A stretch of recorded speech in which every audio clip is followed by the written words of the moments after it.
Hello? Okay, now check this out. Imagine this. You're in your room. You're sitting down, playing a video game, having fun. Or, just sitting alone on your bed. Suddenly, you hear a noise in your house. You exclaim, "What the heck was that? What the heck was that?" You go check it out, and then something a little peculiar happens.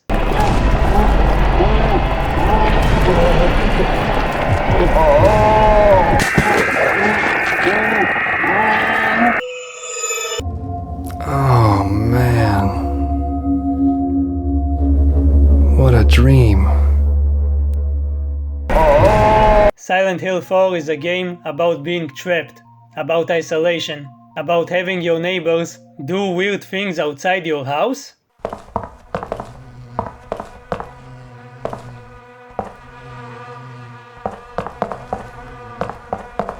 The fourth entry in this psychological horror franchise is very divisive.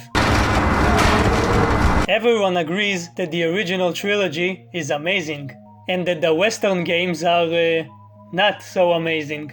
Get the hell away from me!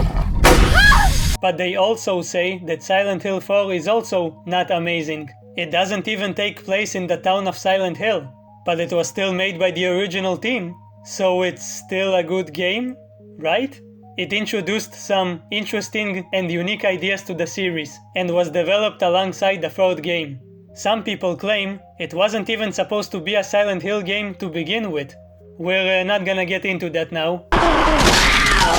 This was the first game I played from the original creators, and despite its many flaws, I still love it.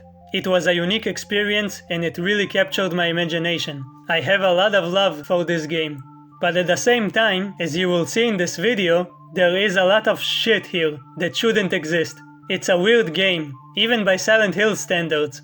But weird usually means interesting, usually, so we're gonna look into it right now.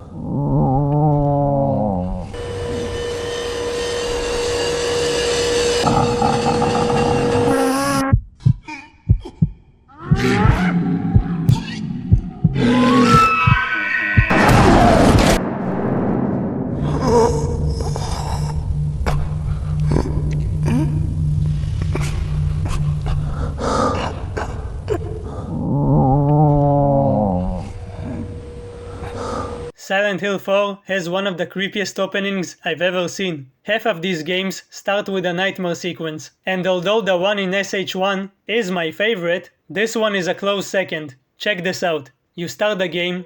Oh, there's no riddle difficulty this time, which is already spooky. It's probably because there aren't a lot of puzzles here. Anyway, we start the game, and boom, first person view. When I first played it, a million years ago, I thought I was playing the wrong game. Since when was Silent Hill in first person?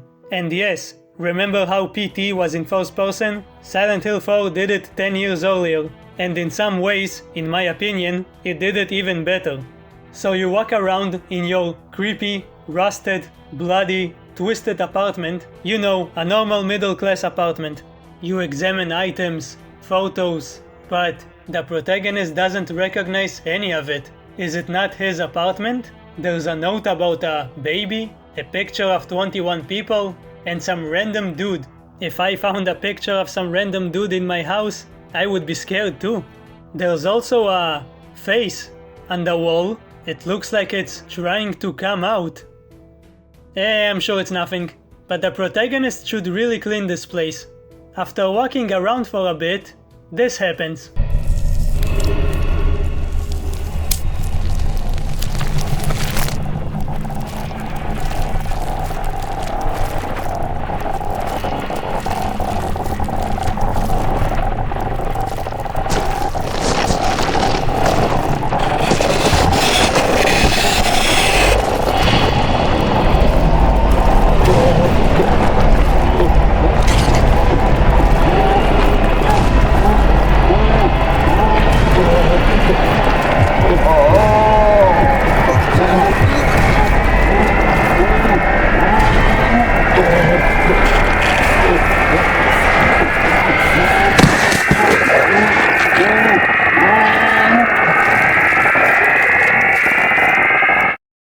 I'm not even sure the ghost did something to him. It looked like the ghost didn't even want to look in his direction. But you know, if I saw a man suddenly coming out of my wall, I would probably also shit myself and fall to the floor. That's a reasonable response. So yeah, that was fucking creepy. Presumably the protagonist dies. But it wasn't the protagonist. It was all a dream. Remember that random dude from the photo? That's the actual protagonist of the game. Henry Townshend. Oh man, what a dream. He's an introvert in his late 20s, which pretty much describes like half of the Silent Hill fanbase. The other half are introverts in their early 30s. He's also a photographer and he likes to take notes. That's all we know about him.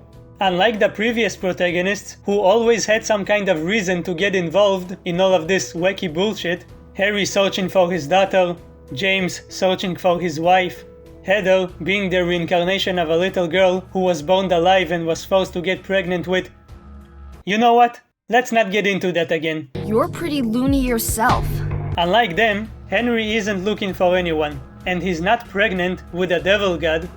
I think he doesn't even have any deep trauma.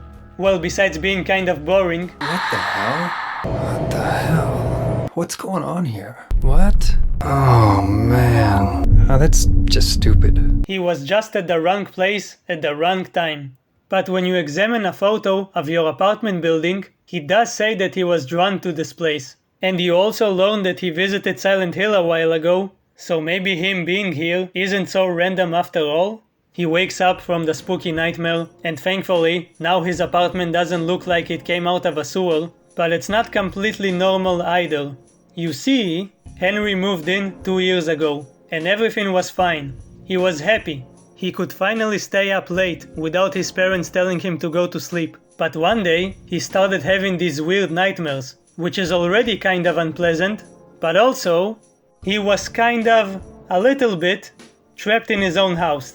Imagine waking up one day and seeing multiple chains around your front door, from the inside, which suggests that someone came into your apartment and locked both of you inside. But there's no one here as far as you can tell. You're all alone here. The chained door is such an iconic image. Whenever I watch a movie or a show or something and I see a door with a chain, I immediately think about this game. It's so iconic that it appeared in other games, like Silent Hill Downpour and the game Visage. It says, "Don't go out, Walter."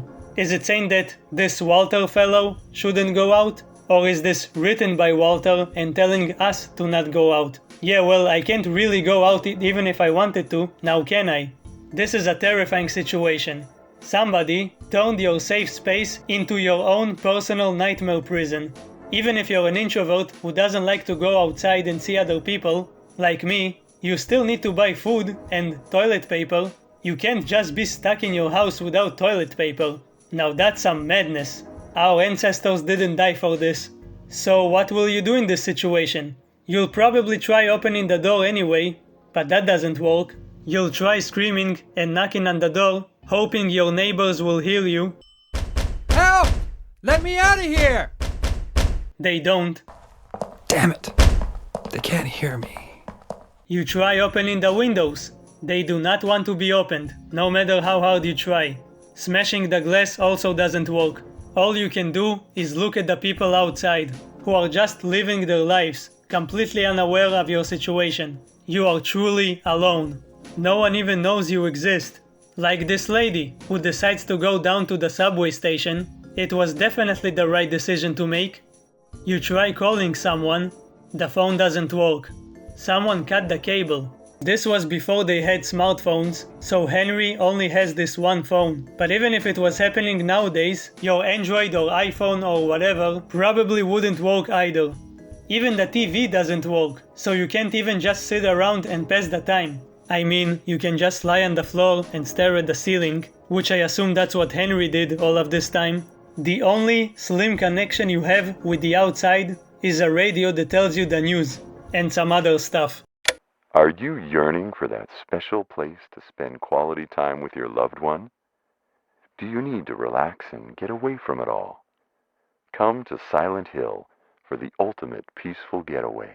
You want me to come to a special place in Silent Hill? Nah, no thanks. I already played Silent Hill 2. In our special place. Our special place.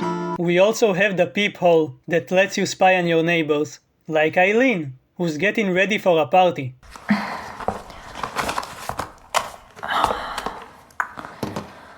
Oh man. Hope my luck changes before the party. She'll be important later. Kind of important. There's clearly someone or something trying to keep you inside, almost completely isolated from society. So what do you do in this situation? Well, besides panicking and masturbating, you would probably eat so you won't die, but after 5 days, your supplies are running low. You can't keep going much longer. So it's a good thing a random hole appeared in your bathroom. Wait, what? What the hell? Somebody in there?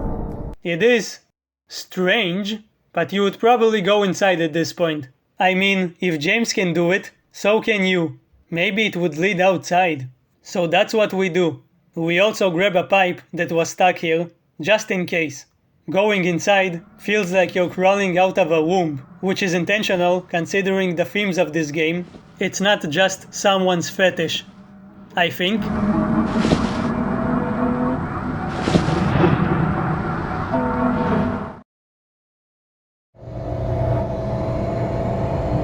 the hell?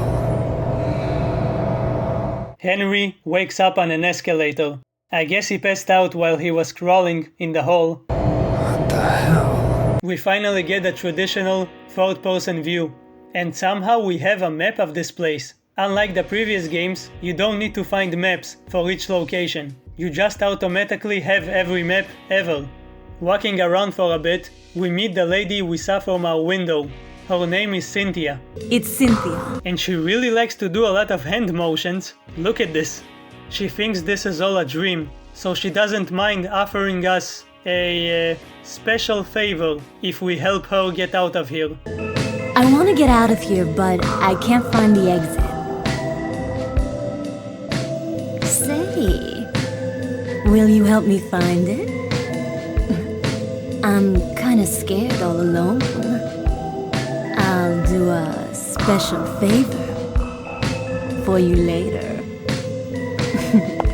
It's just a dream, so I might as well have some fun. So you think this is a dream, huh? Henry is so charismatic. After walking for like 20 seconds, she suddenly starts to feel bad and runs to the bathroom. Henry is a good boy, so he waits for her outside, but she doesn't come out. Instead, a dog creature flies out, and 2 other dogs appear and suck him dry. Their tongues are like a drinking straw. They literally drink the dog. Henry is like, oh come on, why do I have to deal with this shit? Let's talk about the gameplay for a bit. You can see your health bar now. By holding the attack button, you can fill this circle to initiate a charged and more powerful attack. For the first time in the series, you can dodge enemies' attacks. No, Homecoming wasn't the game to introduce a dodging mechanic to the franchise. It was this game.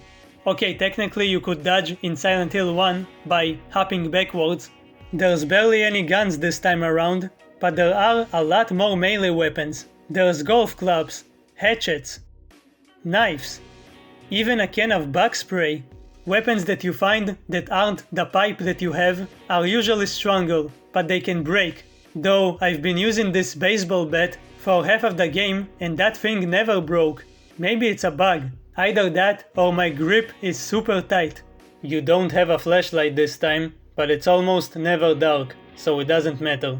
There's also no radio this time around, so you can't know if monsters are nearby or not. Well, you can, because they're quite loud. The only radio is the one at the apartment. So those are some minor changes. The big one is the inventory. You have a limited inventory now, but it doesn't work like you might expect. You can carry quite a lot of items at the same time, but you can't put them down like in Resident Evil 0, or discard them like in any other RE game, meaning that if you pick something up, you're stuck with it. The only way to remove it is to use it, if it's something like a healing item, or break it, if it's a breakable weapon. But what if you don't need to heal? Or what if there aren't any enemies nearby that can help you break your weapon under heads? Well then, you're fucked I guess. At least for a while. As you progress, you'll come across more holes. These will take you back to your apartment. In the living room, there's a magical item chest that can store an infinite amount of items. Yes, it works exactly like the magical box from Resident Evil. The only exception is that this box only appears here, in your apartment. So every time you pick up something that you don't currently need, you have to go back here, place the items in the box, then go back outside and continue playing. It can disrupt the pacing of the game. It could have been better if you could find more boxes like this along the way, and not have to come back here every time. But I guess they didn't want to completely copy from Resident Evil. After killing the dogs, Henry goes inside of the bathroom, but Cynthia is nowhere to be found. Instead, he finds a big hole, just like the one he used to get here. He crawls inside and wakes up back at the apartment. At first he thinks it was all a dream. What? Another dream. But it seems so real. Or could it be? Was I really inside that woman's dream? Oh, that's just stupid. What am I thinking? Yeah, it was real.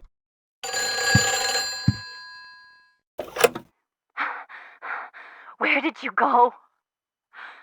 Hurry! Save me! We go to the living room, but something's different. Somehow, the furniture was moved. While putting it back, Henry notices something.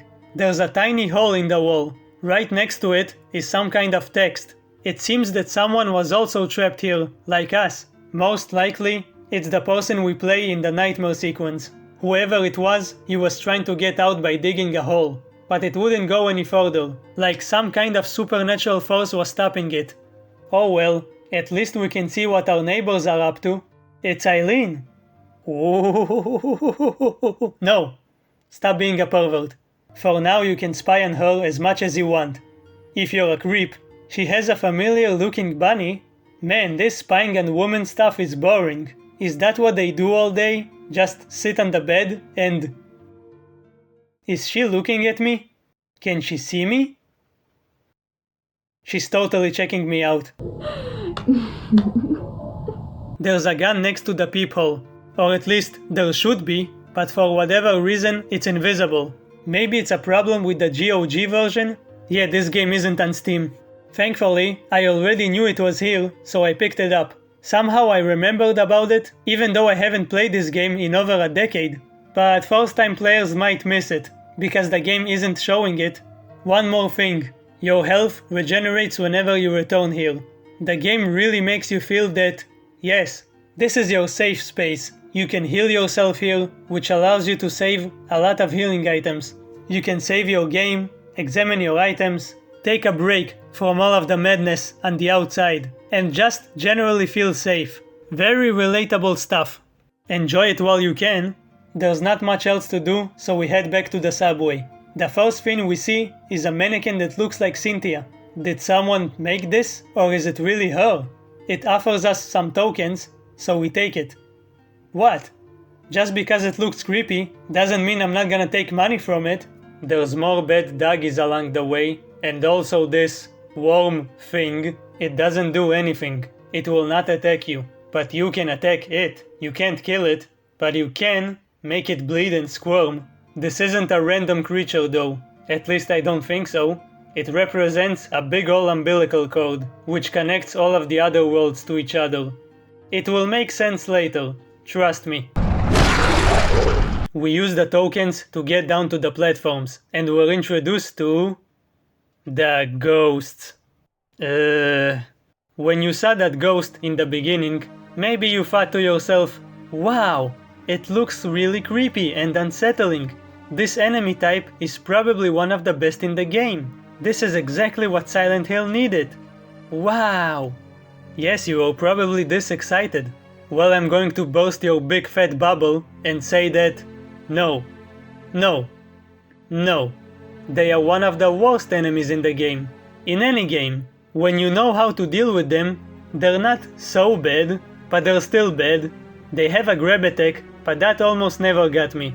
No, the real pain in the butthole is their area of effect attack, which is always active. It's more like an AoE aura, meaning that whenever they're close to you, you get damage. And they will always get close to you because they can fly pretty quickly, and they can phase through walls, and they can follow you to different locations. The only way to defend against it is by equipping these special medallions. They act like a shield against their supernatural bullshit, but they will eventually break and there aren't that many lying around. You might say, but Armin, why won't you just kill them quickly? That way you won't need to deal with this annoying attack. Oh ho ho, my sweet, sweet child. That's all well and good, it's great, but you see, the problem is that you can't kill them. You can hit them as much as you want, but they will always come back. There's only one special way to at least disable them, but I'll explain that when we get to the super ghosts. Yes, there are ghosts that are even more annoying than the regular ones. We're also introduced to these wall fuckers who make tiger noises.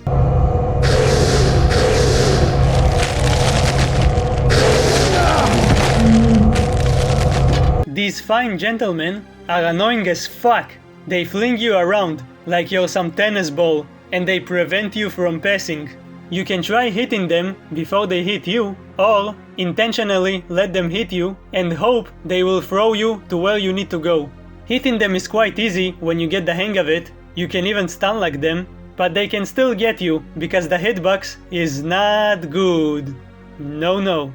Look at this shit.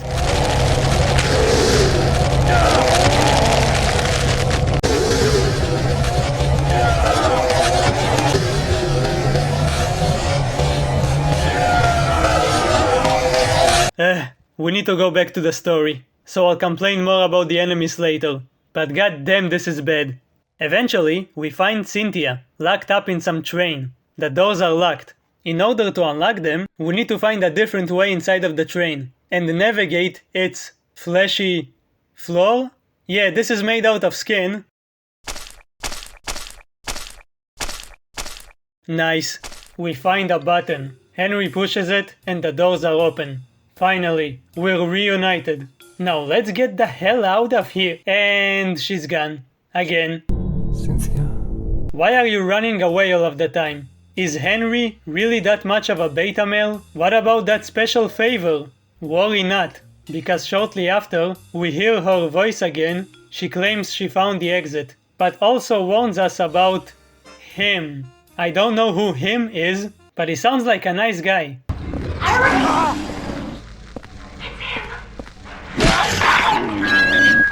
Henry goes up to meet with her, and on the way, finds all of her stuff lying on the floor. Her purse, her makeup.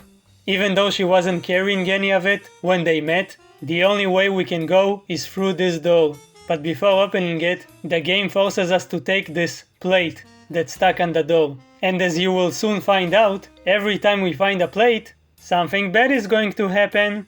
Something like this.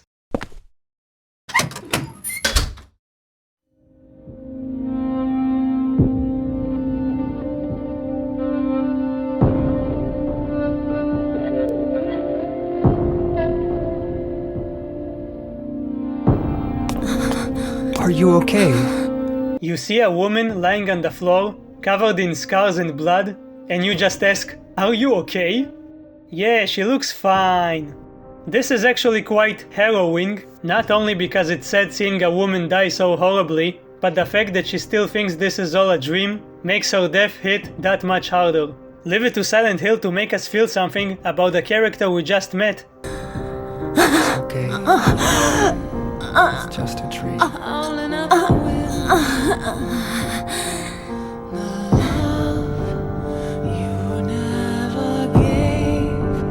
As Henry lays her down, we see numbers carved on her chest. 1, 6, 1, 2, 1. Get used to those. Someone clearly murdered her. She was talking about him. Whoever it is, he's the killer. But now it's time to wake up.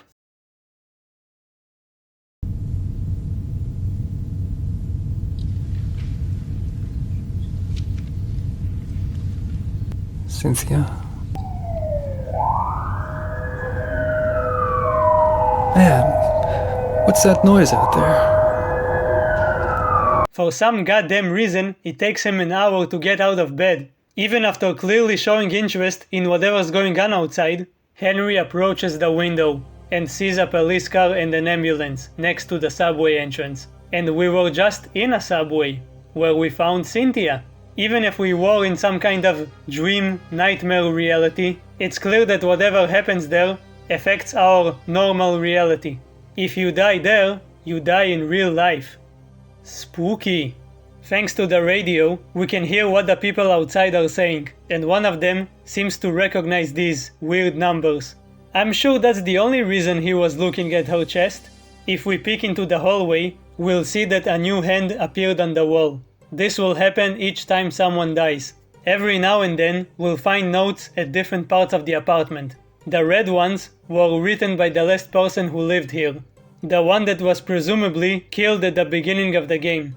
He was a journalist and he's been investigating the Order, the fucked up cult from Silent Hill 1 and Silent Hill 3. According to him, the cult is no more. It's gone.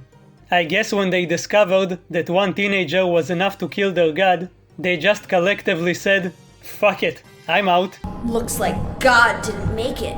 So anytime we go through the hall, in our bathroom, it will lead us to more and more dangerous locations. Which is dangerous, yet we can't stay here, because we'll starve to death, so we don't really have a choice. We have to go inside. Which is exactly what I said every time I came to work at my job. Also the hall got bigger, which is probably more convenient for Henry. There's more room to crawl inside.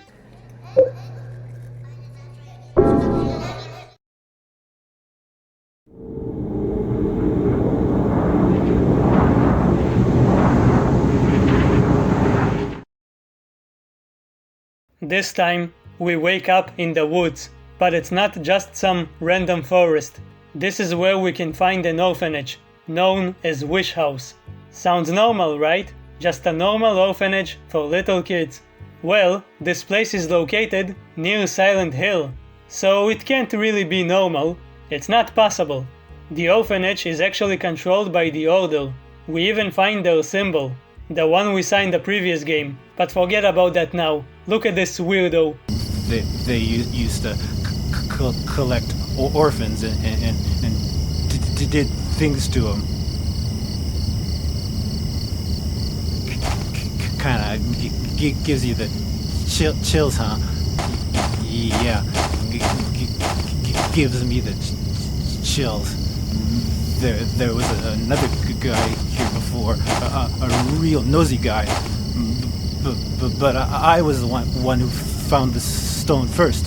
Okay. The name of this goofball is Jasper. In the beginning of this area, we can find his car. He left a note inside saying that he wants to meet the devil. That's a bit odd. He also wrote about him being thirsty. Progressing through this area, we find strange writings, which Henry can't read. It seems they are incomprehensible, and I think they're written in blood. So that's reassuring. We also find a little kid. Every time I play this, I always think that it's a cutscene, because of how it's framed. But no, it's still gameplay. Wait for it. Okay, now it's a cutscene. Henry tries talking to the boy, but he's too shy. The weirdo shows up and starts babbling about some kind of revelation, and that something big is going to happen. Look at his shirt. It's the god from the first game, the Incubus. What? Did the Order start selling merch? Finally, it's gonna happen!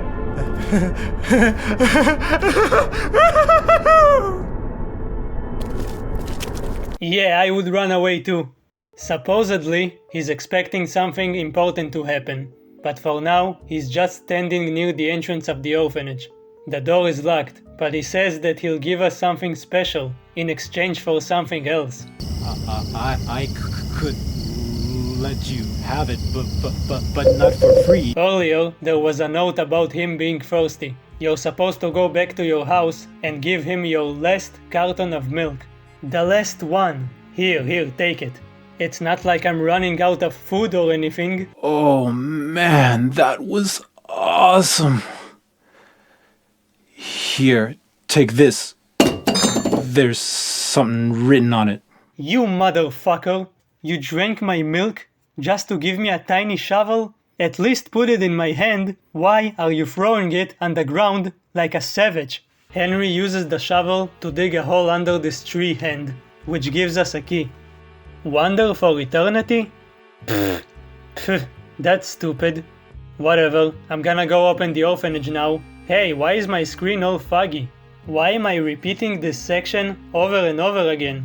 It's like I'm wandering here for eternity. Oh, so yeah, as long as you have this key, you'll be stuck in an endless loop. It's actually kind of a clever puzzle. We need to find a hole, go back to our place and put the key in the box, go back to the orphanage, go back through a different hole, and then retrieve the key. Simple. When I first played this as a kid, I actually thought the game was bugged. No matter what I tried, it just didn't work. I was stuck. I started a new game, got to this point again, and of course, I was still stuck. So instead of figuring it out, or maybe looking at a walkthrough, I came to the conclusion that it was probably a problem with my PC. I even remember going to a friend's house and trying to play there. I started a new game, got to this part again, and it worked. I managed to get through. No, I'm kidding, I was still stuck. I was flabbergasted. Eventually I somehow figured it out. I probably just read the clue again, like I should have done in the beginning. Oh, that's just stupid. Using the key, we open the door to the orphanage. Inside, we find a note asking about Alessa and Walter. It's probably from Dahlia. Did you miss her? Maybe Mommy has been wrong. And Walter was the name on our door. We find another plate. Again, anytime you see one of these, it means something bad is going to happen. Something like seeing a person burned to death. Jasper is burning alive, which is probably not fun. It's not cool. You're being cringe again. He's literally about to die, but he seems kind of happy about it. I finally met him! The one the nosy guy talked about! The devil! Just like with Cynthia, numbers are carved on his body.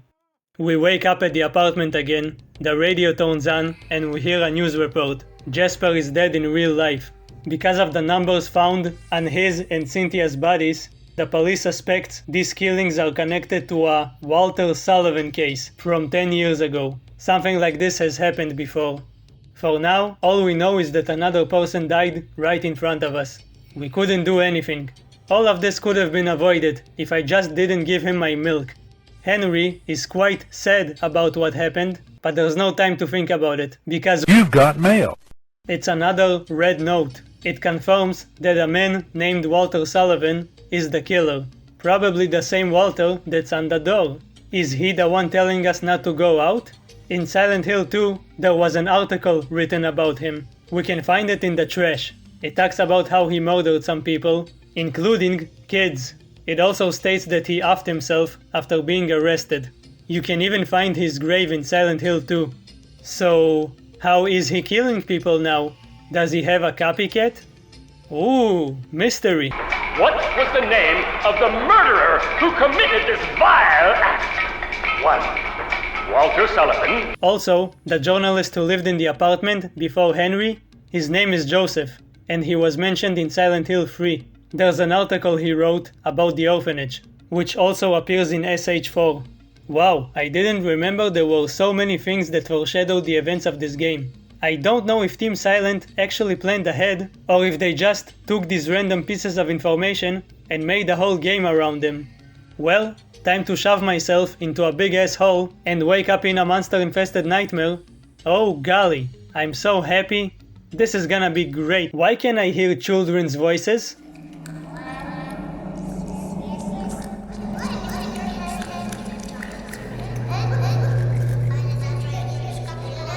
They're probably just playing Half-Life 2, or Doom 3, or Metal Gear Solid 3, or whatever came out in 2004. Silly children.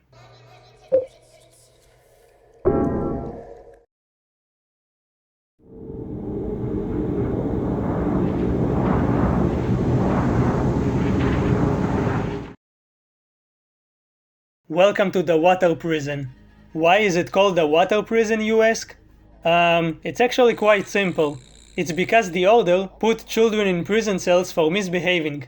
And there's lots of water here, since everything is leaking, which caused some kids to drown.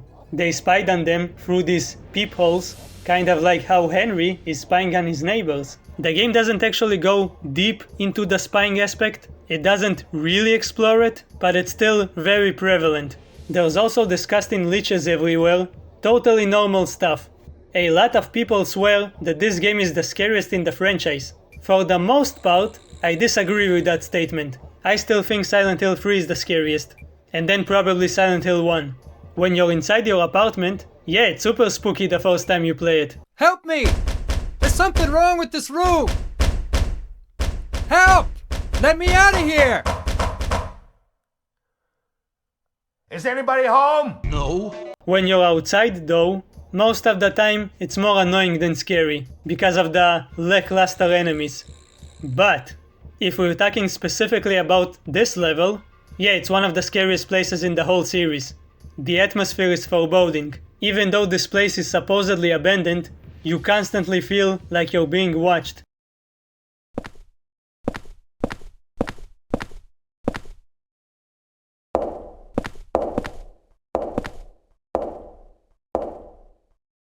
It's even creepier when you realize that you're somewhere millions of miles in the air. The previous levels were strange, but at least they were realistic and grounded. It was just a subway and a forest. On the other hand, this place feels like a fortress up in the sky. It's surrounded by what seems like an infinite amount of water. You're stranded here. But what makes this place truly terrifying is this double-headed baby-faced creature. Yeah, I know you've been waiting for this one. This is where we meet the most iconic enemy of the game, and one of the creepiest enemies ever. The twin victims. They walk on their hands and make disturbing noises, and just how they look, ugh, so creepy. I love it. Also, they really like pointing at you, like they're blaming you for something. Stop it, it wasn't my fault, it wasn't my fault. No! Remember how Walter killed some children? They were brother and sister. This creature represents them. Also these gross plant things, it's implied that these are the children that were imprisoned here. What's left of them. Or at least that's what I think. This is a little bleak. They were locked up in here and peed in their pants. That's even bleaker.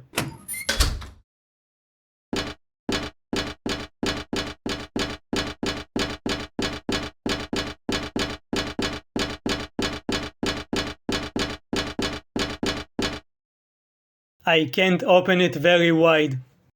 Lol. The other notable creature is this guy. He's locked up and asks us to help him. He's kind of afraid of Walter. He's gonna kill me! Walter's gonna kill me! He's gonna kill me! Fine, I'll help you out, you crybaby, you fucker. The main puzzle of this section is finding your way to the very bottom of this hellhole. For that, you need to jump into actual holes. Just like James. I'm kind of lost. Bonus points if you get jump-scared by this lovely abomination. But me, no. I wasn't jump-scared. First you need to go to where the adults looked at the children, which is not creepy at all. Here you need to rotate the whole structure, which somehow unlocks the door so this guy can get out now.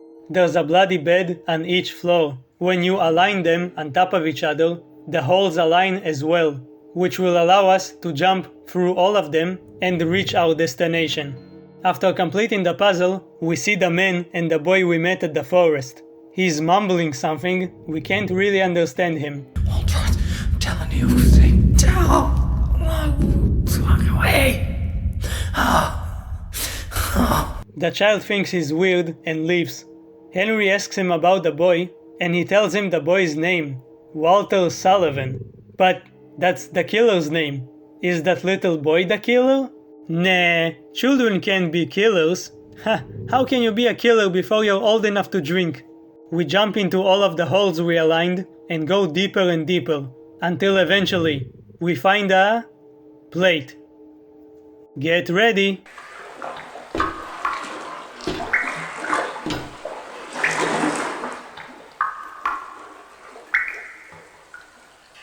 Yup, the guy we just talked to is dead. Maybe that child really is the killer. I'm gonna call him Walter Jr. You know the shtick by now. Wake up after seeing a dead person with numbers, go back inside the hole. Just a normal Monday. Before heading out though, we eavesdrop on our neighbors. They're actually concerned about us. I thought no one cared about me. How's it going with room 302? Well, I just tried to open it up, but it looks like something's blocking it from the inside. Anyway, it's not the first time. You mean the guy who lived here before? And it wasn't just him either. There's something wrong with his whole apartment. Don't say that. You're scaring me. By the way, this lovely gentleman is the superintendent of the building. His name is Frank Sunderland, father of James Sunderland. I'm not sure why he needed to be his father. It doesn't add anything to the story. He easily could have been just a random old guy. I guess Team Silent are trying to show us that even though the plot is different, all of the games are connected in some way. They're in the same universe. But they already established it with the newspaper about Walter in SH2 and the article in SH3. Maybe they just wanted to reference our favorite horny amnesiac. I don't blame them. You snotty little brat! Open up! He does say something kind of strange, kind of bizarre. The umbilical cord I keep in a box in my room. Lately it's started to smell terrible. Huh? Umbilical cord? Well, I forget I said anything. Yeah, okay, I guess he is James's father. He's also a weirdo. Apparently he keeps an umbilical cord in a box. I know that people like to collect random crap, but this is a bit much. Stick to Funko Pops or something. Don't worry about it too much. There are a lot of strange things in this world. Side note, in general, there's a lot of characters here compared to the other games, which had like 5 or 6 total. Here, there's like 10. Even more if you count all of the named victims. But unlike the previous games, most of these characters aren't very deep or interesting. For the most part, it's quantity over quality. They're not exactly memorable. They're here to make the world around you feel more populated and alive while you're stuck in your isolation. Also, the hole is even bigger now. Well, let's go.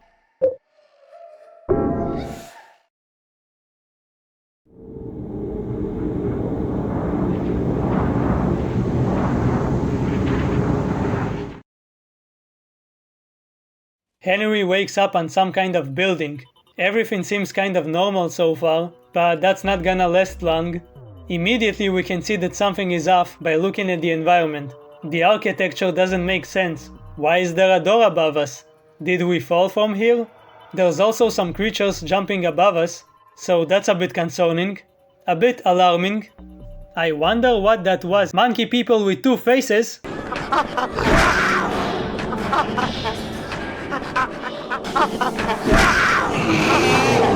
I don't have time for this monkey business. I hope nothing stupid happens in the next few seconds. Ouch! Damn it. You fall from God knows where, somehow you didn't die, and all you have to say is, ouch, damn it. What? Ouch! Damn it. Ouch! Damn it. Ouch! Ouch! Ouch! Damn it. He's not even hurt, what the fuck? If you use the peephole long enough, you can actually see him a couple of times. We don't know if he actually cares about our well-being, but he was at least curious about our situation. Everything looks pretty normal to me. The guy who lives here, what's he like anyway? I know his name and face, but that's about it. Well, I'm gonna go call the super. Yeah, good idea. It's one of our neighbors, and he's not the most pleasant person. For some reason he doesn't shake Henry's hand when they introduce themselves to each other. Henry was just being polite, come on.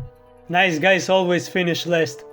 At least he's on our side. Also his name is Richard Braintree. Braintree? Is that a real name or the developers were trolling? I'm Richard Braintree. Ouch! Anyway, he comes to the conclusion that there's something wrong with the whole apartment building. Not just Henry's apartment, since Richard is here too. He also tells us about Joseph, the one who lived in Henry's room before him. Apparently, one day he suddenly disappeared, but before that happened, he locked himself in the apartment and wouldn't come out. Sounds familiar? Yeah, we know what really happened to him. He didn't lock himself up. He was trapped, just like us. We saw the final moments of his life and what eventually became of the apartment. It seems like he died, but we are getting notes from him. Did he survive somehow? Is he hiding somewhere? Okay, stop asking questions and just watch the video. Not a lot happens in this level. There's some elevators, some shops, some weird places. While using an elevator, Henry spots Richard talking to Walter Jr., who somehow keeps appearing wherever we go. Apparently, he recognizes him, but Walter runs away. He likes to do that. Other than that, not much happens. There is one puzzle that is quite simple, but I really liked it. There's a door locked with a password. In the same location, there's a note that mentions how the password was changed to the last 4 digits of the phone number of this bar. But you don't know the phone number. How do you figure it out? By going back to your place, looking outside, and spotting the number on the billboard. That's a cool puzzle. It almost feels meta. You could see this billboard from the beginning of the game, but it wasn't relevant up until now. Oh, and if you actually call the number, you get this deep, amazing, thought-provoking conversation with some ghosts.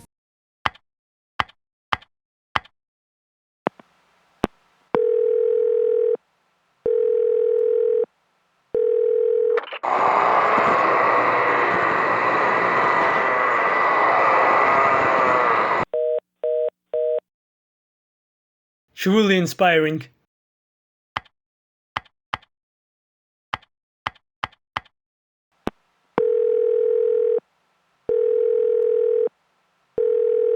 You can love someone deep inside your heart, and there is nothing wrong with it.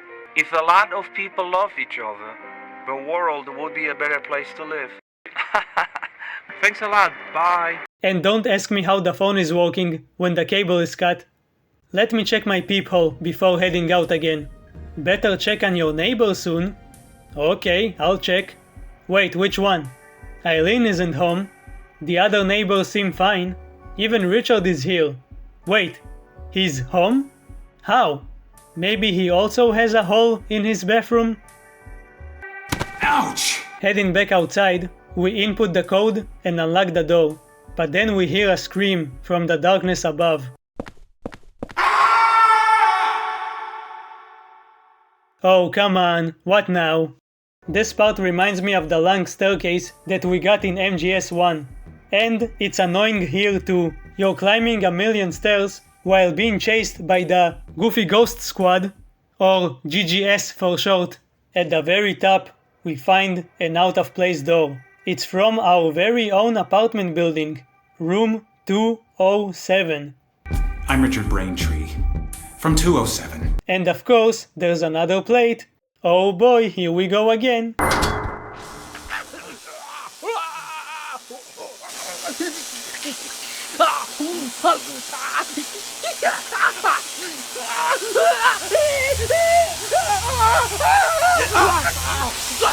Just like always, someone dies in front of us. There's numbers on their body, and we're powerless to stop it. This death is especially gruesome. Also, Walter Jr. is here. Oh wait, now he's not. Before dying, Richard tries to warn us that Walter Jr. isn't really a kid. He tries to tell us about a specific sacrifice with a specific number, but it's kind of hard for him to elaborate while he's being electrocuted to death.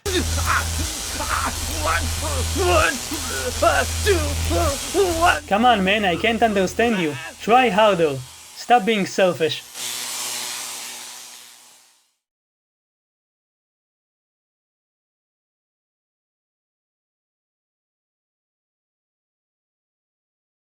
If you're like me, the first thing you'll do, out of curiosity, is try looking at his apartment now that he's dead.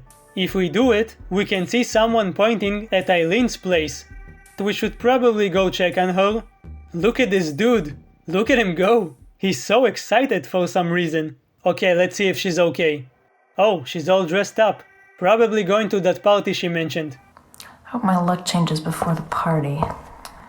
Well, okay, she looks fine to me. Why are you worrying me like that? Strange man who points his finger at other apartments?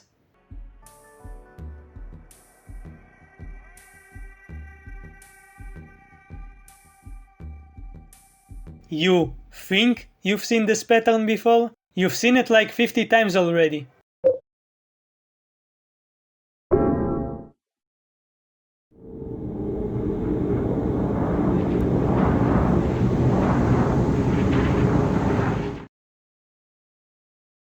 This time, Henry wakes up in his own apartment building, but as you can tell, something is a little off. The walls are a bit too red and fleshy. I mean, it looks kind of cool. I would live here. A strange man is knocking on Eileen's door, and now that kid too. Wait, he's knocking on my door. I've got a bad feeling about this. Come here, you little shit. Oh, he disappeared. That's cool. Why can't I pick up this note? Going to apartment 301, we find a red paper. There's nothing written on it, but for whatever reason, Henry wants to put it under his own door. Why would you randomly want to do that? Just because other people do it to you, doesn't mean you have to do it to yourself. Also, that guy that lived in Henry's apartment before him apparently had a great porn magazine, and he gave it to the owner of the house we're in now. A real connoisseur. Even Henry is impressed. Henry puts the paper under his door and goes back inside. Now we can pick up the notes from the inside and actually read them, because that's how that works. It tells us about how, after Walter offed himself in prison, a new victim with numbers was discovered. This happened 4 years ago, and the police were convinced it was a copycat. It also tells us that the numbers aren't random. All of them ended with 21, but the 1 in the middle is actually a slash, meaning there's going to be 21 victims in total. So, okay, this is what we know so far. Unless you played the game already and you know everything, 10 years ago, Walter killed 10 victims, then died in prison. 4 years ago, the police discovered victim number 12, and now, in the span of 1 day, I'm assuming it's 1 day, we got victim number 16, 17, 18, and 19.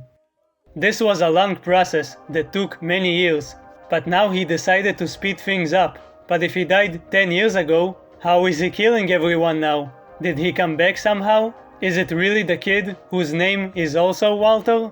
Or is it a copycat, like the police are saying? If so, that's probably a big Walter fan. Should have picked a different Walter. Okay, this one is bad too.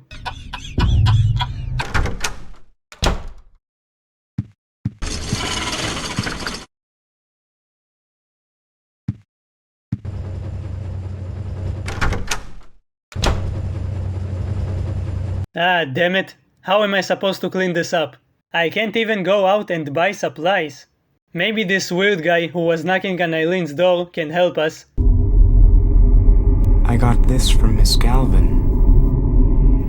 A long time ago. She was younger than me back then.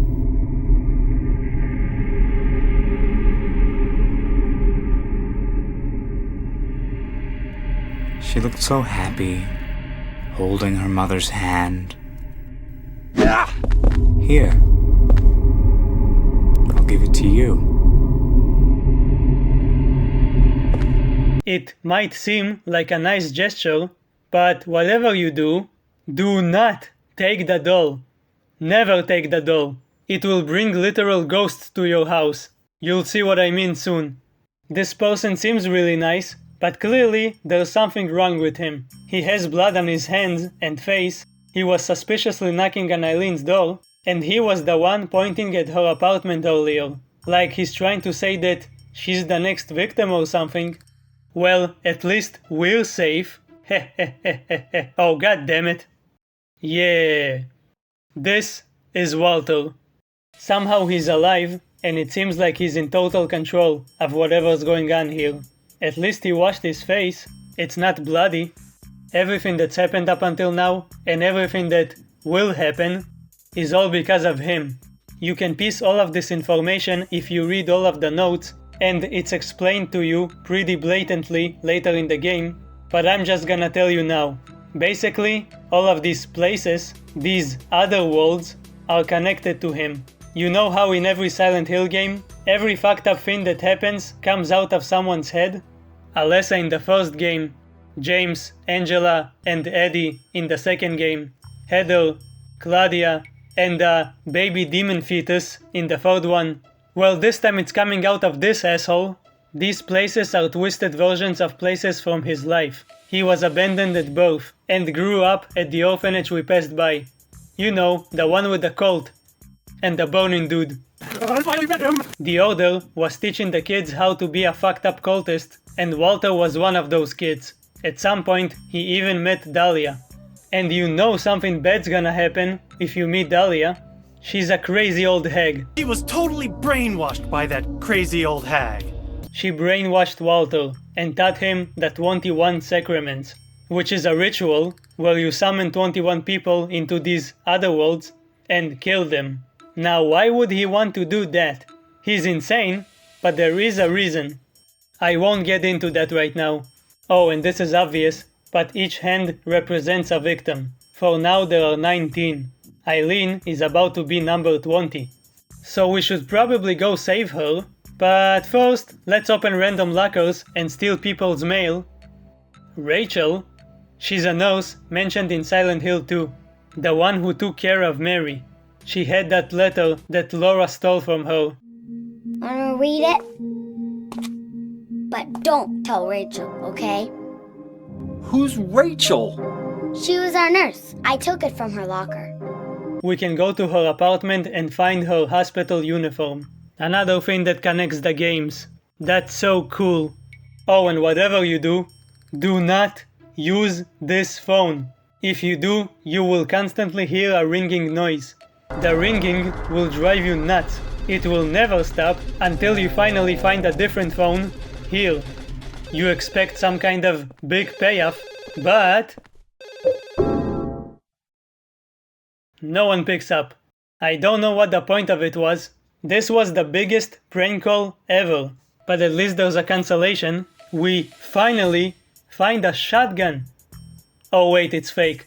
There's tons of weapons here, from the entire franchise. But all of them are fake. Fuck you! We hear Eileen struggling with something. She's knocking on the door, but we can't get it open.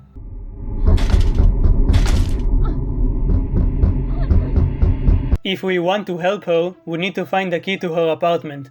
But we have no idea where to find it. Well, it's a good thing we got a note telling us that it could be next to our own bed? What? Wow, it's really here. Apparently Joseph dropped it when he lived here. We hurry up and go to her place, but maybe it's already too late.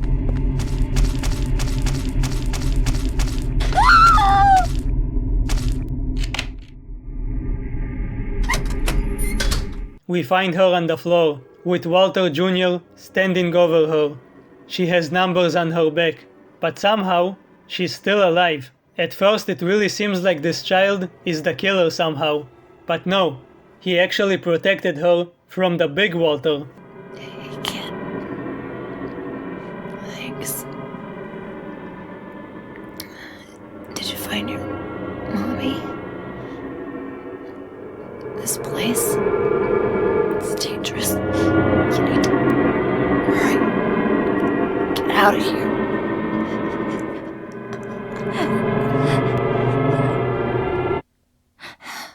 She really is a good person. Even when she's basically dying, she still worries about other people. Okay, Henry, get up and go help her out. Oh, he passed out again. Is he just collapsing every time this happens? Waking up at his apartment, Henry sees a couple of ambulances outside, and deduces that they're here for Eileen, which means that unlike all of the previous victims, she's actually alive. For now. Another hand appears, but it's faint compared to the others. For now. There's also something strange on the wall. It looks kind of familiar. I'm sure it's nothing. I'm sure it's nothing. Well, let's just go inside of the hole again. Where will you take me this time? Huh? It's blocked. Yeah, it always led us to dangerous and fucked up places, but it was our only way out of here. Eileen's hole isn't blocked, but her rabbit has noticed us. No, please don't hurt me. No, no, Robbie, please don't hurt me.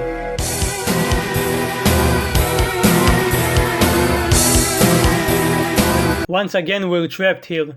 Our only way out of here has disappeared. All we can do right now is pick up this strange talisman under the door and a note about being afraid of the storage room. Peh, what's so scary about that? You fucking pussy. Here, I'll go check it out. Oh, there's a demonic stain on the wall.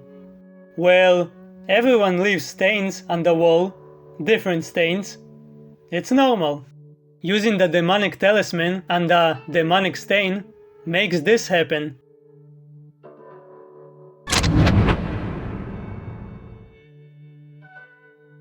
A text appears which tells us about how all of these other worlds were created by Walter, and somewhere deep within lies his mother.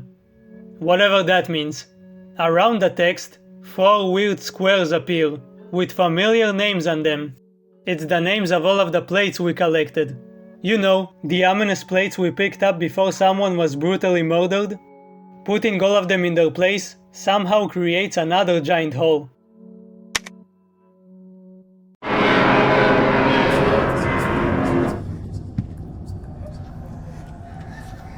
Maybe this one will lead to a happier place, like Disneyland, or the beach, or I don't know, where do people go to have fun? Oh, who am I kidding? It's gonna take me to another shitty place. Everybody betrayed me. I fed up with this world.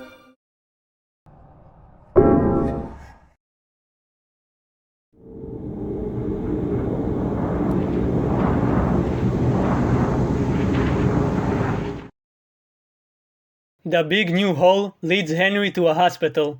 Eileen was taken to a hospital after what happened to her, so we might find her here.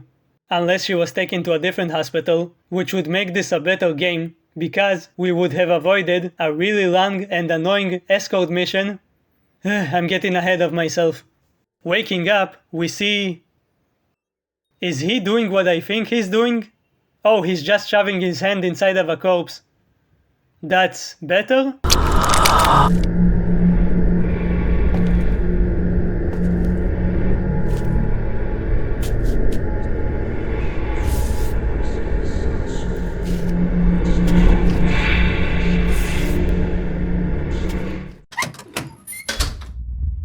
If we go back inside, we'll meet the goofiest enemy in the game. It looks spooky, and it's probably the corpse that Walter was playing with.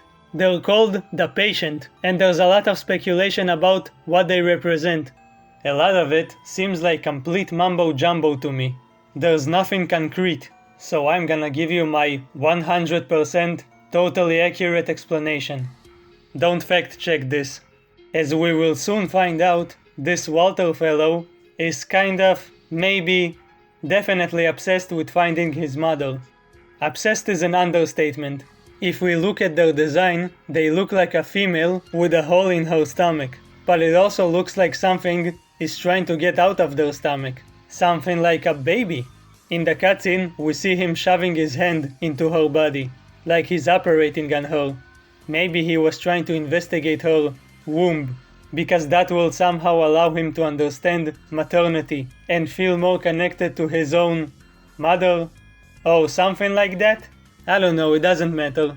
What does matter is what happens when you hit them.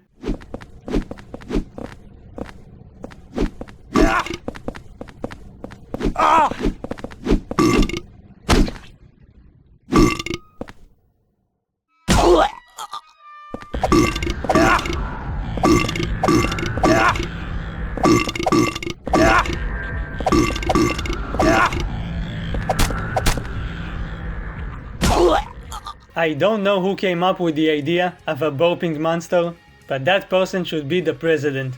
The president of the United States of Goofiness. These enemies are so wacky. For some reason, they keep burping as they slide down the stairs.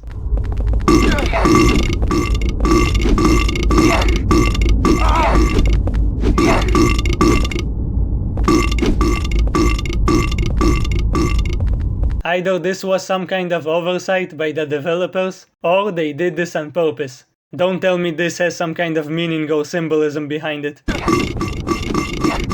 We finally start exploring this place, and find photos and x-rays of Eileen.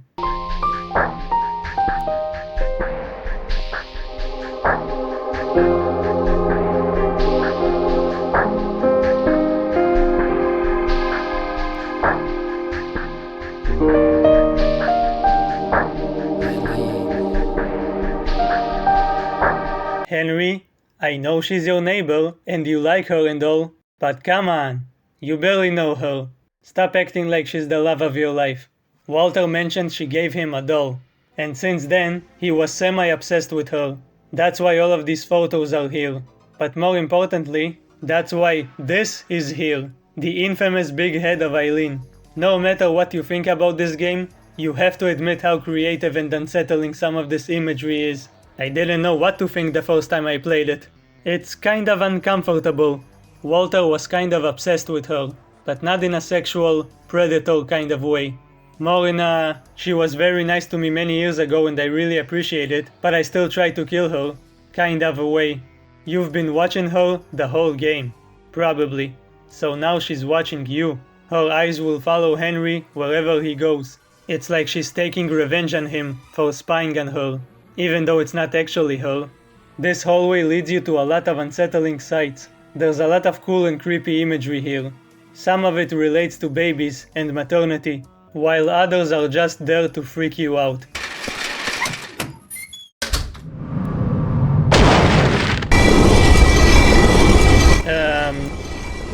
Nope.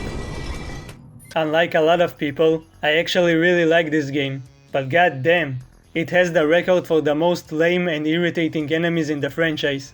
Unkillable ghosts that quickly drain your health without touching you, wall monsters that slap you around, flying bugs, and now sentient wheelchairs?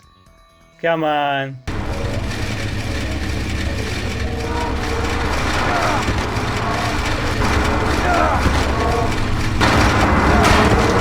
If you're still wondering if Eileen is alive, then yup, here she is.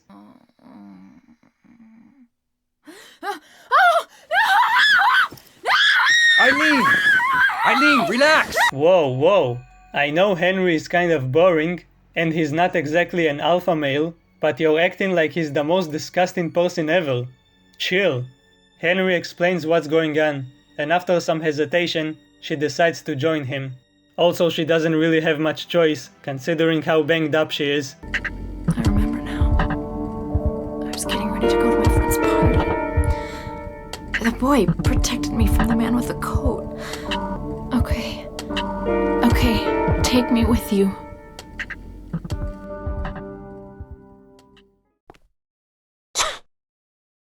You can give her a handbag to use as a weapon, but not the knife, the baseball bat, the golf club, or any of the other 20 weapons you have.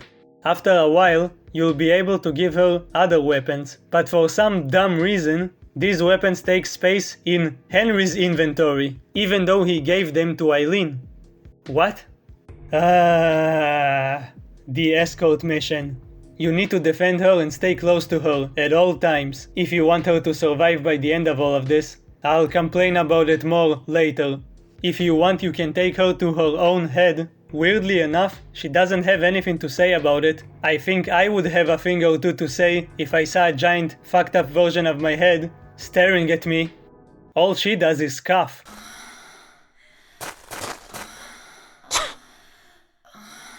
She's like, I don't see anything wrong here. Nope, nope.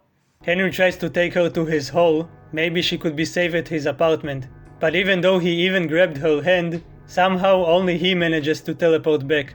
The way she saw it, Henry suddenly vanished. But now we get to the coolest part of this game. This is brilliant. You come back, but there's something wrong. The room feels more oppressive. The air is heavy. The ceiling fan became the floor fan, and worst of all, the room stopped healing us. This is why you should save all of your healing items from the beginning of the game. You just lost your infinite healing option. Not only does it not heal you, but random huntings will start appearing around your house. If you get close, you'll take damage. Your only place of comfort, your safe haven, has been turned against you. You'll need to put special candles to take them out. They can be found scattered throughout the levels. You need to do this not only so you could be safe, but also if you don't want to get the worst ending. You even get a note explaining all of this. And what is this sound?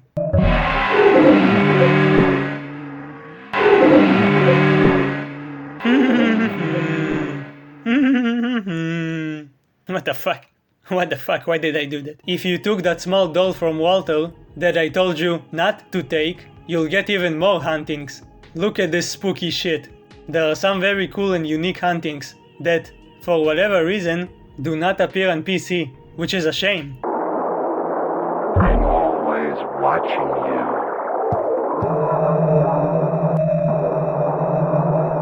I'm always watching you.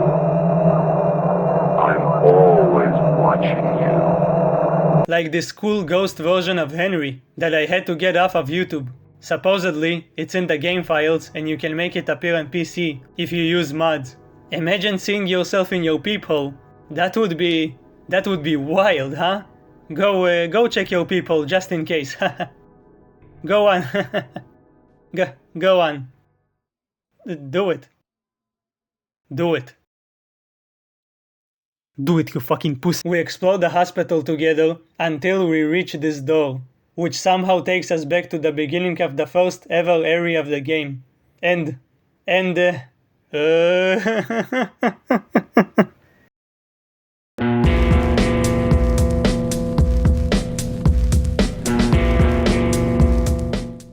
Oh boy, get ready, cause I'm about to complain. A lot. The second half of this game, for the most part, is not very good. It's even bad sometimes. Really bad. It's just a repeat of the same levels. You're literally going to the same places you've been to, but now there's tougher enemies. Annoying puzzles, which are more like fetch quests. Each level has an objective. Kind of. In the subway, you gotta find a handle to move this train, because it's blocking the way forward. In the forest, you need to find some doll pieces, assemble them on this corpse, which makes it move slightly and fall down to reveal an entry point to the basement. I could have just shoved it myself. Why did I need to find all of these doll parts? In the water prison, you need to steal a key from a ghost, so you can reach this door. Whoa. This isn't gonna be pretty. Could this be that Silent Hill cult? The place where they kept all those... Wait! Look, I know I'm supposed to run away and not fight 10 giant monsters with a baseball bat, But hey, I killed them. I killed them all. You okay, Eileen? Yeah, you're fine. Let's go. In the next level, you need to go on a fetch quest, find some items in different locations, and place each of them in specific spots. After that, you can finally proceed to the last section of the game, which is the apartment building again, but it's actually not so bad this time. It's actually where the game picks up the pace, but there's a lot of pain ahead before we get here. I kind of get the appeal of going to the same place and experiencing it from a different perspective. It's the same, but now it's more twisted, so it's not exactly the same. That could be interesting, but first of all, this doesn't really happen here. It's not the same place but different. It's the same place, period. Maybe there's one door that was locked and now it's not locked. There's just more annoying enemies. And second, experiencing a twisted version of a familiar location sounds like the other world, right? This game doesn't even have that. Previously, you first got to experience a normal looking place. Sure, it had monsters in there, but there was still a sense of normality. Then you get transported to the other world version of the same location, and that's where things really went off the rails. You had this nice, creepy contrast. In Silent Hill 4, you don't get that experience. You don't get to explore the quote-unquote normal places, and then explore the otherworld version of that. Here, you just experience the otherworld version twice, which is not very exciting. Maybe the only real good thing I can say about the second half is that it is cool how you can sometimes see the aftermath of your actions in the first half, like seeing what's left from the orphanage after it burned down. The game didn't even bother to come up with new names for these levels, it just calls it a second time. It knows you're just repeating the same shit. And, on top of all of that, you need to protect Eileen, because this is also an escort mission now. You don't get a game over no matter how much she gets hurt, because she can't die. Somehow. But if she's injured too much, or if you don't stay by her side, you'll get a bad ending. Honestly, if you don't care about the ending and just want to finish the game, I wouldn't blame you for leaving her defenseless. By the way, if she randomly starts babbling about God and other weird stuff, and she looks like she has a lot of ketchup on her, she's pretty much fucked. And God said, "Thou must return to the wellspring of sin." I think you can heal her if you put a candle next to her. She looks like Heather did in front of the spooky mirror. It shows that she's becoming possessed. I guess the only good thing about having her around is that somehow she can read the weird stuff that Henry couldn't, so you can get more out of the story. I can read this writing. It looks like some kind of a diary. Here goes. October 3rd. I played with Bob again. I went even further this time. The writing fades out after that. But even then, the message is usually cut short. It's either faded away or blurred. These messages basically serve as Walter's diary. He mostly writes about how he wants to see his mommy, which he thinks is Henry's apartment. Yeah, that's kind of weird. Oh, let's make this even more annoying. Remember all of Walter's victims that you couldn't save? Well, they're back, but as super irritating ghosts, even more irritating than usual ghosts. The idea is cool, having the people you couldn't save come back as ghosts to hunt you. On paper, it's awesome. But actually playing it is not awesome. The hot Latino lady turned into Jew on the Grudge for some reason. So much hair. Jasper the dumbass is still on fire.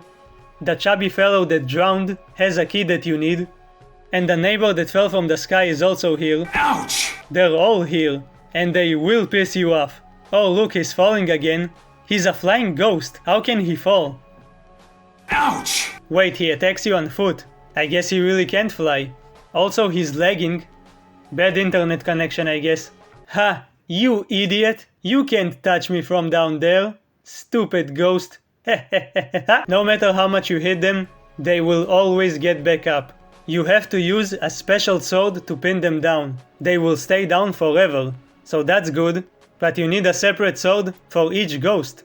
so that's bad. If you don't have it, well, it sucks to be you.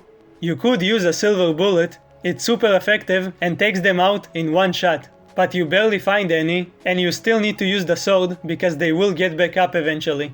So it's not the most reliable strategy.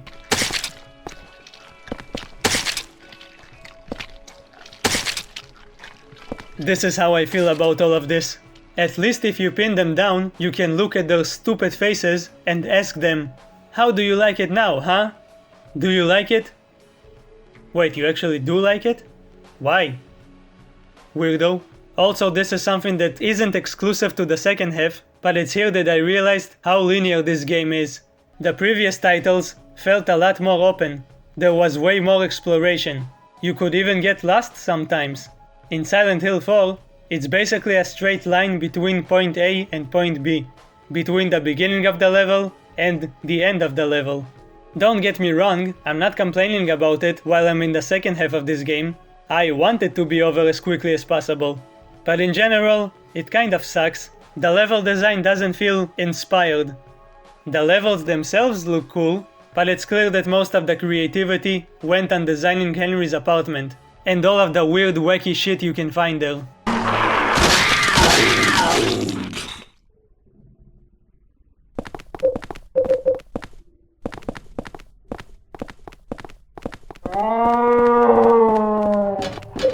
She can't use ladders because she's injured, which means you'll have to leave her whenever you're using one, which will then increase the chances of you getting the bad ending. But it does create this comical scene where you go down a ladder and then see her sprinting in your direction. Look at her go.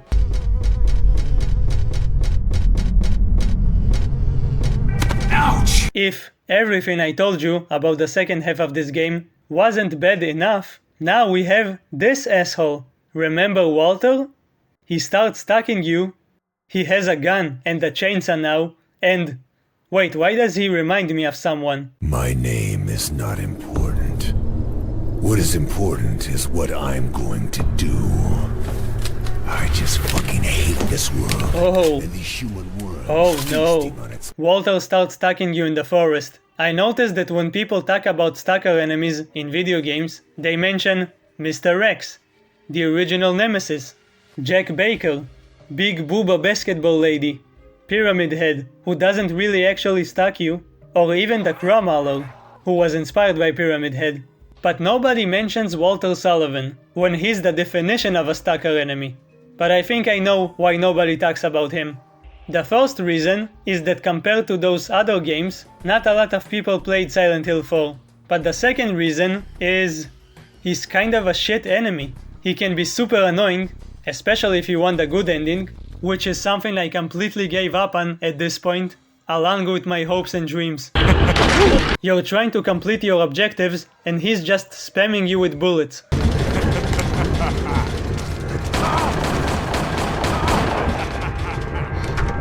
Sometimes the game puts him right in your face. That's great, that's fantastic. Delightful. At least, like Nemesis, you can put him down with enough damage. And it is quite easy to do. He's not dead, and he will definitely come back later, but at least you'll have some peace and quiet for a while. Don't forget to pick up this torch, it's important. So now that I'm done bitching, what the hell is going on in the story? Why are we still here just to suffer? While in the forest, we find definitive proof that Walter met Dahlia. October 16th. Some important people came today. One of them, it's cut off, I can't read anymore. She's the one who brainwashed him and made him do all of this crazy shit. She was a crazy old hag. Crazy old hag is a bit harsh. We also meet Walter Jr. and he's excited to see his mother. Well, what about a mom or dad? Yeah, but I never met him. They left South Ashfield Heights right after I was born. But soon I'll get to see my mom. Do you know where she is now? Yeah, of course. Right where I was born. Lots of people tried to stop me, but it's fine now. It says in the scriptures that I'll be with her. I gotta hurry. Mom's waiting. Later in the building world, Walter Jr. is arguing with Big Walter. And then he kidnaps himself? Well, let's go and see Mother. Let me go, that hurts!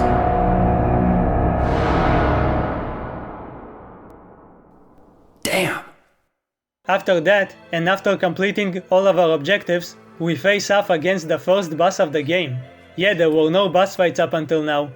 They behave pretty much exactly the same as the wall fuckers in the subway station, though these ones remind me of Valtiel from SH3. But it's probably not him, he's too busy not babysitting God. In order to win, we need to figure out which one of these lovely creatures is the main boss. And to do so, we need to hit every single one of them. You'll know you have the right one when you see that everyone takes damage at the same time. After enough hits, they all die and the door is unlocked. What follows is a long descent into the core of this whole place.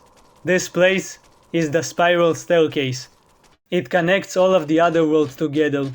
It starts out being bright and foggy, not too ominous, but the lower we go, the more dark and foreboding it becomes, with creepy images that are related to Walter scattered about. Eventually, it leads us to Room 302, our apartment? Before entering, we can read a diary left by James's father, because for some reason everyone loves to write diaries and just leave them on the floor. Apparently he saw Walter at the apartment building 10 years ago. He was carrying some strange tools, a bowl, and a bag of blood. The kind of stuff you take to work after you don't get that raise they promised you. Walter disappeared shortly after, but since then, people kept hearing strange noises from room 302. We enter, and this is actually one of my favorite parts of this game. For the first time ever, we get a chance to walk around in our home with a first-person perspective. Only, this isn't exactly our house, it's a past version of it, like it's stuck in time. This is when the previous tenant lived here, Joseph. He was in the same situation as Henry, and at this point, pretty much figured out what's going on. Walter's backstory, the 21 sacraments, how this whole ritual is basically a lie and is actually supposed to bring about the devil. The devil! AKA the cold's god, which we killed twice at this point.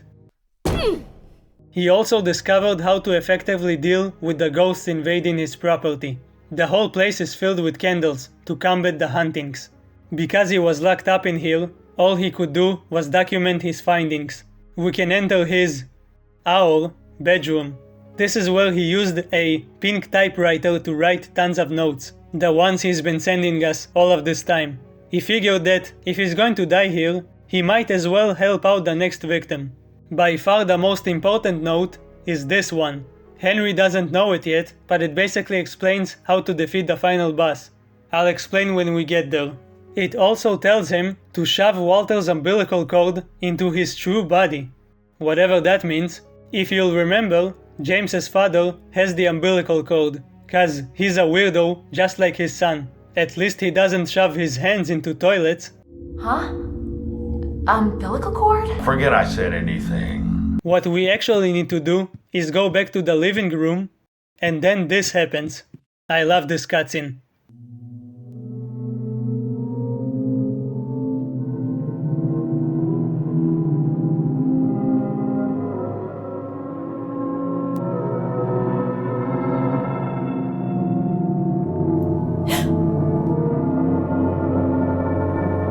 It's him! You've done well to make it this far. Let me tell you something about him, Walter Sullivan.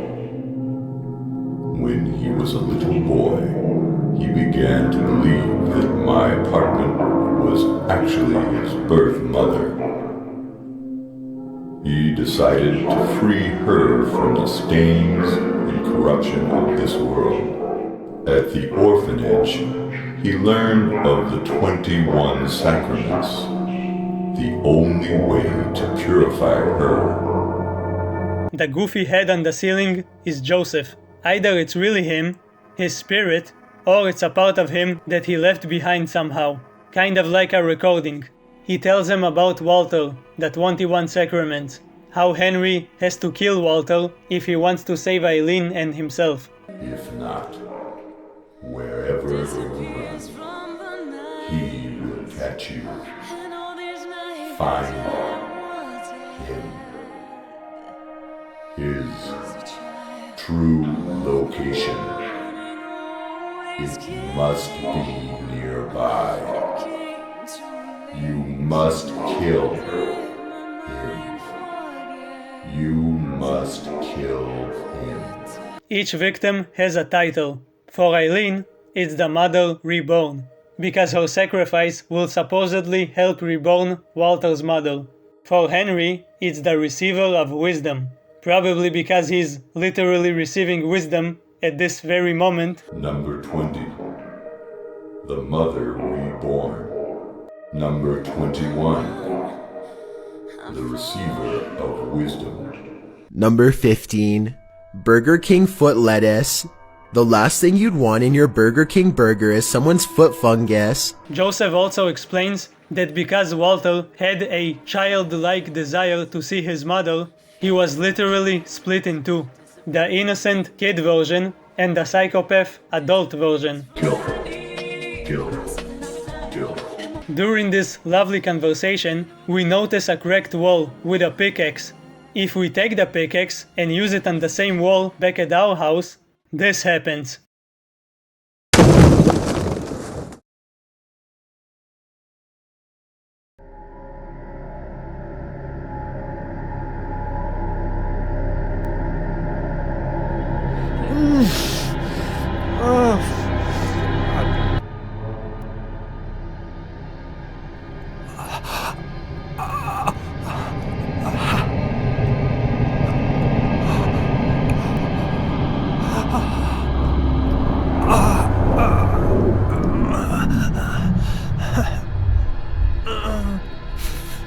Yes, this is Walter, the real one.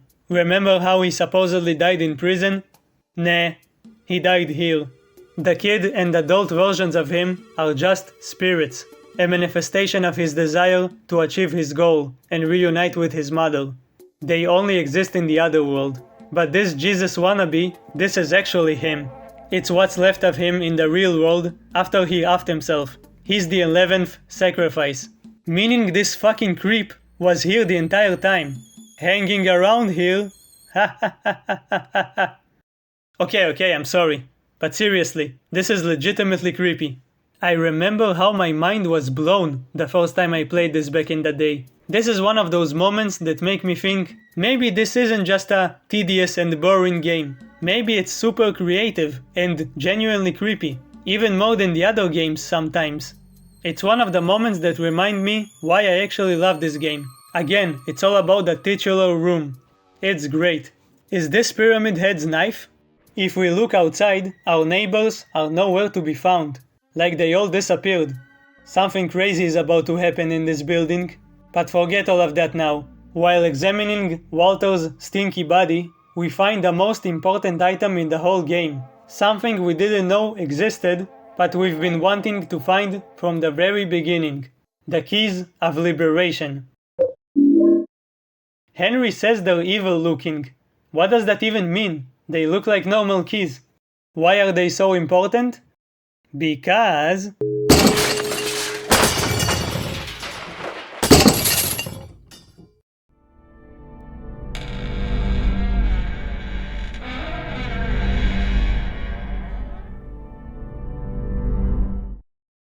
Yes, Henry is finally free.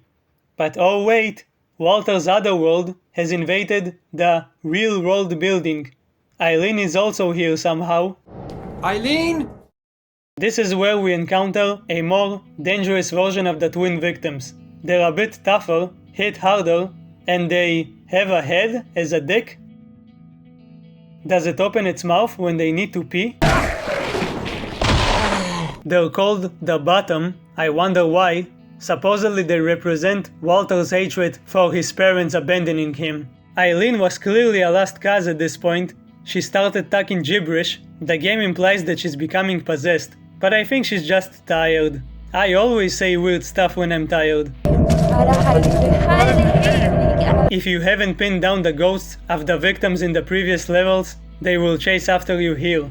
Our neighbor that was killed by an electric chair will attack us next to that chair. We hear young Walter's voice, calling for his dad. Finally, he's not just yapping about his mother.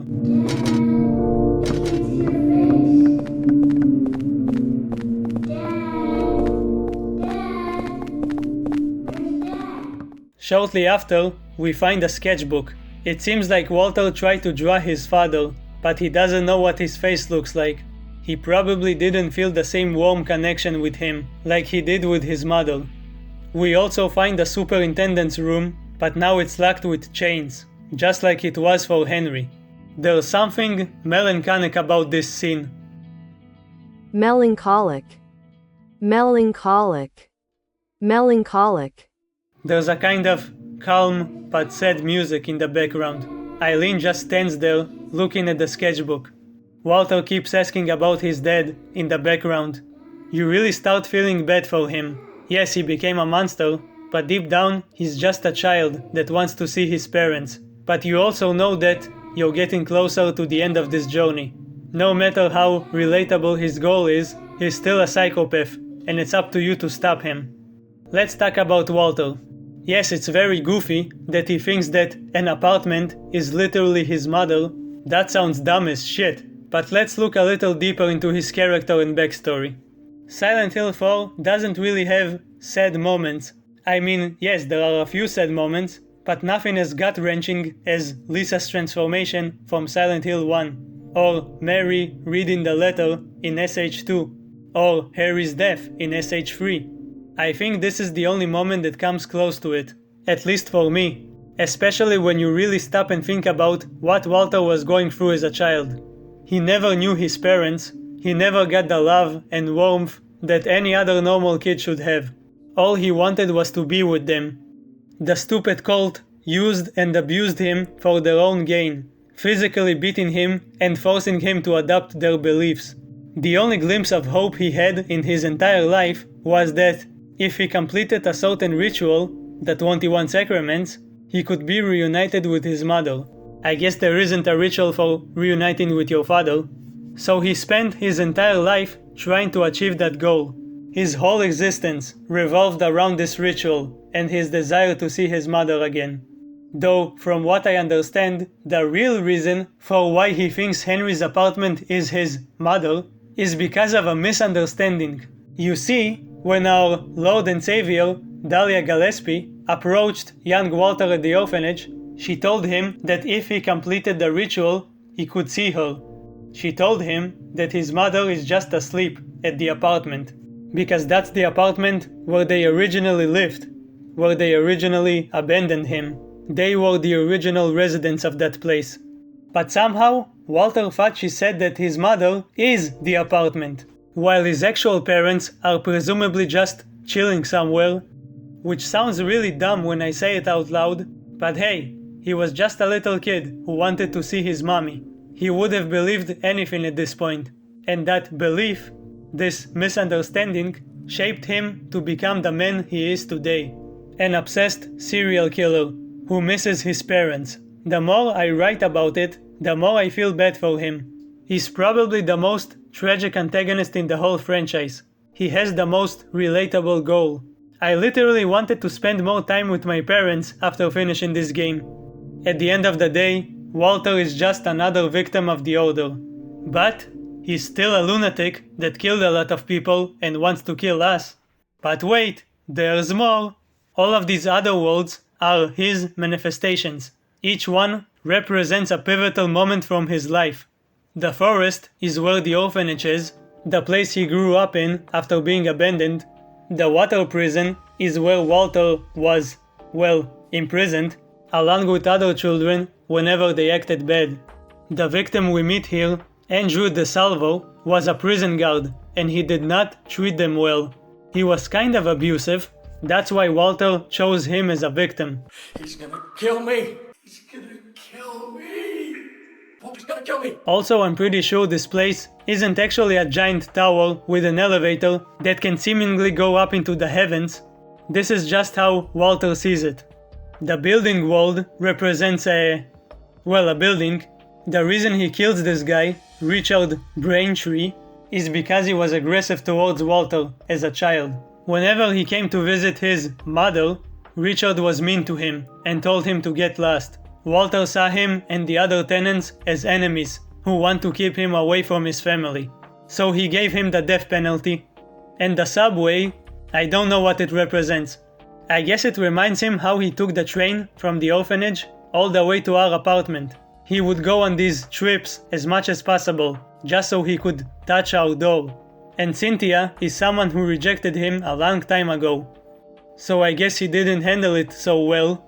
Why is he kind of obsessed with Eileen, you ask? Remember the spooky doll? When she was 5, she was walking with her mother and saw the then 16-year-old Walter sitting next to the building. He was basically homeless at this point. Even though she was just a little girl, Eileen understood that he was going through a tough time and wanted to make him feel better, so she gave him her doll. Pretty much no one showed him any affection in his whole life, so this random act of kindness was something he really cherished. That's why he kept the doll up until now. That can also explain why she feels such a connection towards him, despite not really knowing who he is. Henry. That boy. I have to help him. You can find hanging corpses of Walter. Interacting with them plays an audio of his father talking to his mom when they abandoned him. Oh, shut the hell up! You can't blame it all on me. Or just him insulting Walter and calling him a stupid crybaby. Little crybaby. It seems like the mother didn't really want to leave Walter behind, but their financial problems and her husband's aggressive and abusive nature convinced her otherwise. Clearly his father didn't want him. Man, all of this bullshit could have been avoided if you hadn't abandoned your kid. You fucks. Why you gotta drag my boy Henry into this mess? Also, he said some bad stuff about James's dad. How dare you badmouth his father while being a shitty father yourself? After some backtracking, we find the chains mysteriously gone. Heading inside, we find Walter's umbilical cord. Picking it up causes Henry to see flashbacks of Walter's parents abandoning him.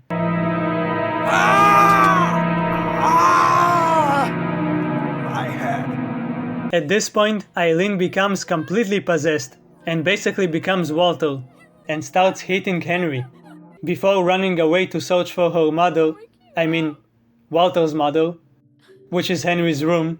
Listen, if you want to go back to my place, you should just say so. Also, Henry doesn't chase after her. He gives up after 2 seconds. Dude, she's literally limping. Do you really think she's going to outrun you? I force Henry to go after her, but it's too late.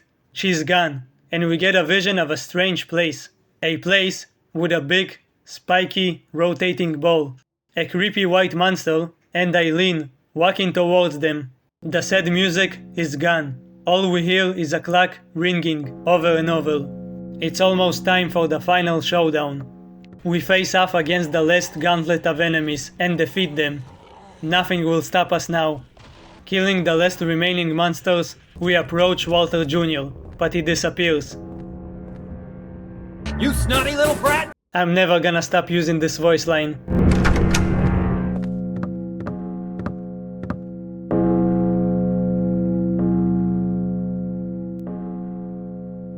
Henry finally returns to his apartment, but of course, it's corrupted, more than ever before.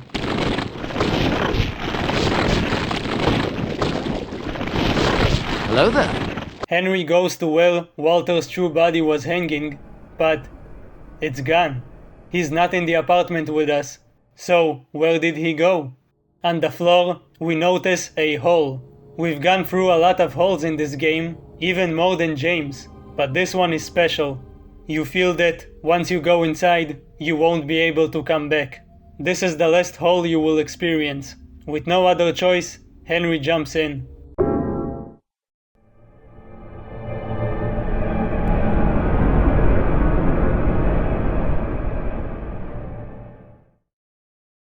He wakes up in a strange, red room, somehow hovering above the floor. He regains his composure and realizes there's nothing here besides corpses on the walls. These are Walter's victims. Okay, I lied. There's another hole, a giant one in the center. So of course we jump inside. It's basically a tradition at this point. And finally, we reach the second and final boss fight.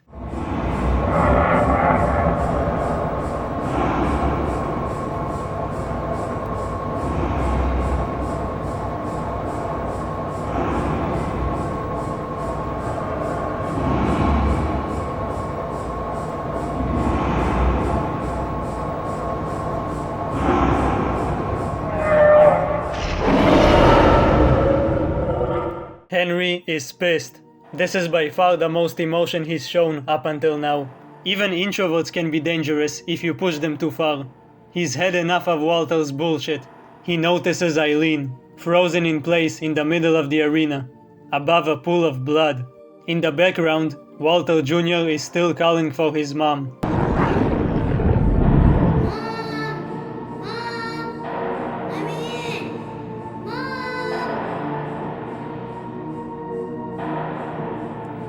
Hey there, little Walter. Just a little longer now. Henry, you're it. The last of the 21 sacraments. The final sign. The receiver of wisdom.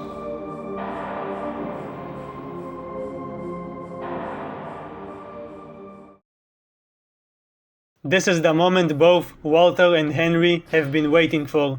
One of them will die, and the other will finally be free from their own curse. Either Walter will achieve his goal, or Henry will be able to return to his normal life. I'm stretching this out too much. Of course Henry will win, because I'm controlling him, so don't worry about that. At the end of the cutscene, Eileen started walking towards this giant, spiky metal ball. This will always happen, no matter how well you take care of her during the game. But it will determine her speed, meaning that if you protected her and stayed by her side, she will walk very slowly, and you'll be able to defeat Walter before she turns into a bloody protein shake. But if you didn't do that, she's fucked. The more possessed she is, the faster she will go. If you completely ignored her, there's basically no way to save her at this point. You won't be able to defeat the boss fast enough. I tried to kill him as fast as possible, but it was no use. All you can do is watch, until eventually...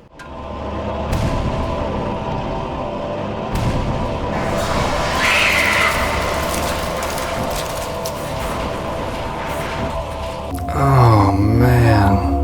In every game, there's always one human boss fight. In the first game, it's Sybil. In the second, it's Eddie. In the third, it's the memory of Alessa. And here, it's Walter White. I mean, Walter Sullivan. Imagine fighting Walter White all of a sudden. That can happen with Silent Hill's magic. What the hell? You can't actually hurt him. Yet. Attacking him at this point is a waste of time and resources. Instead, you need to attack the Conjurer. Conjurer? Conjurer. Conjurer. This thing. This creepy, fleshy monster. This is Walter's true form in the other world. A manifestation of his corpse, which we found back at the apartment. I think that's what it is. The human form is just a spirit, meant to harass you. Remember the note that explained how to defeat the final boss? It finally becomes useful.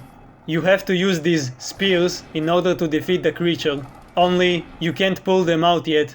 You first need to use the umbilical cord on the boss itself. It releases the spears, allowing you to pull them out. Now it's just a matter of taking them and sticking them deep inside of the creature, one by one. The spirit of Walter falls over each time you do it. He can't handle all of this penetration. After stabbing it with all of the spears, the spirit version of Walter becomes vulnerable, and the true fight begins.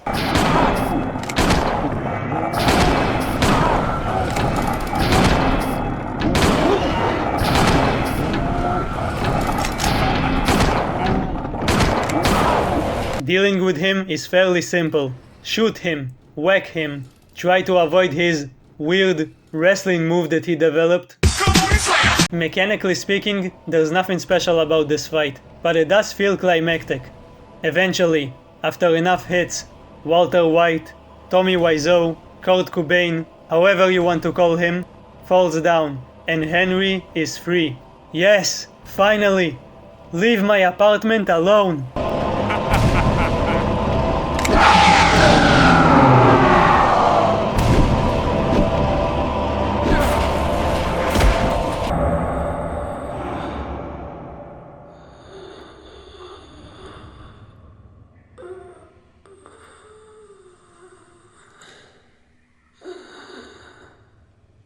He cries out for his mother before kicking the bucket. His other worlds disappear, along with Walter Jr. His long quest to reach his mother was pointless. At least in this ending.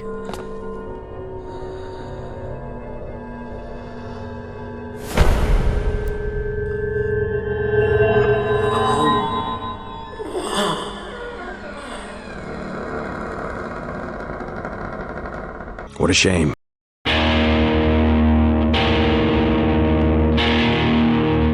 Sadly, the actual canon ending was removed. There's no UFO ending. In the last one, they even ask you if you're tired of them. I'm not tired of them. I got one of the worst endings. It's called Eileen's death. Shocking, I know. Henry survives. He wakes up in his apartment yet again. But this time, he's in the actual, normal world. Alive and well. He's finally free from Walter's curse and can go back to his normal life. But the same can't be said for Eileen. On the radio, we hear that she was found alive and brought to a hospital. But because she was gravely injured, they couldn't save her in time, and she died. Henry falls to the ground in sadness, and the game ends. Eileen. This is sad. The only ending that's even worse is the 21 Sacraments. You will get it if you disrespect women and not take care of your apartment. You know, just like a typical alpha male podcaster. If you don't get rid of most of the hauntings in your apartment and Eileen dies during the final battle, you will get this ending. Even though Henry won the fight, he suddenly suffers from a massive headache, while Walter disappears. We later see the apartment in its corrupted, rusty state, just like it was in the beginning of the game. Both Walters are here, finally reunited with their mother. I guess they're just gonna stay here forever without paying rent. On the radio, we hear how not only Eileen died, but Henry as well. Or at least they assume it's Henry. He was disfigured so badly that no one could recognize him anymore. Fuck man, that's brutal. Not only that, but apparently Walter killed 5 police officers, and for some reason, Frank Sunderland too. Why? Just because his son liked to touch toilets doesn't mean that he needs to die. On top of that, all of the neighbors went to the hospital because they started suffering from severe chest pains. So Walter didn't just evict Henry out of his own apartment, he did the same to everyone. He got the whole building to himself. Okay, what about the good endings? One of them is called the mother ending. You get it by doing the opposite of what I did. You take good care of Eileen, but not your apartment. Both of them survive, and Henry goes to visit her in the hospital. He even brought flowers. Either they will become a couple and live happily ever after, or she will friend-zone him. She says that she's going back to their apartment building. It then cuts to an ominous view of our apartment. It's hopelessly corrupted, implying that Walter's influence is still lingering in the building. We don't see what happens, but they probably go back, get possessed, and die. I thought this was supposed to be a good ending. Okay, the actual good ending is called Escape. You get it by taking care of her and the apartment. It's exactly the same, only this time she says, Guess I'll have to find a new place to live, huh? They're homeless now. But yeah, even though it's not haunted anymore, it's probably better to move to a different place.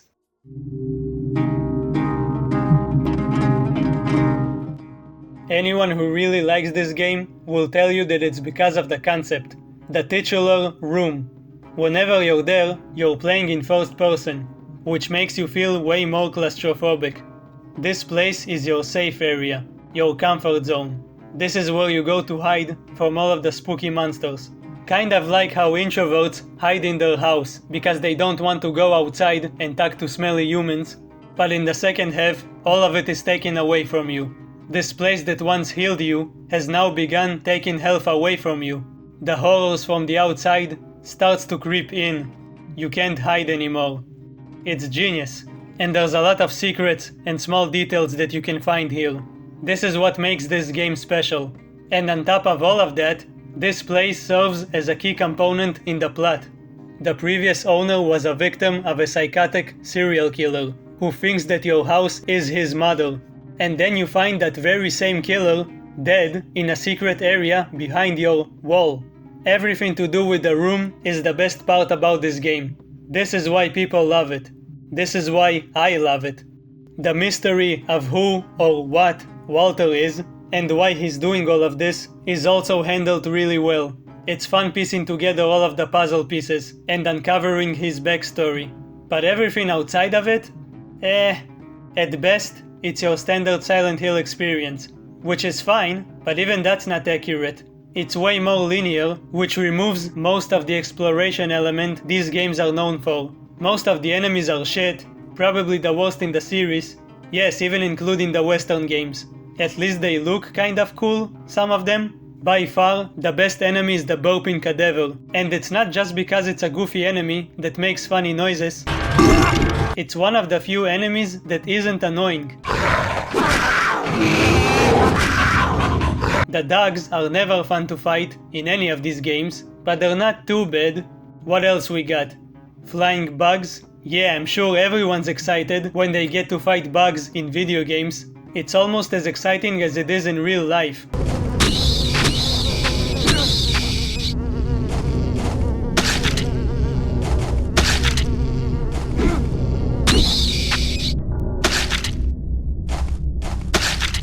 Ghosts?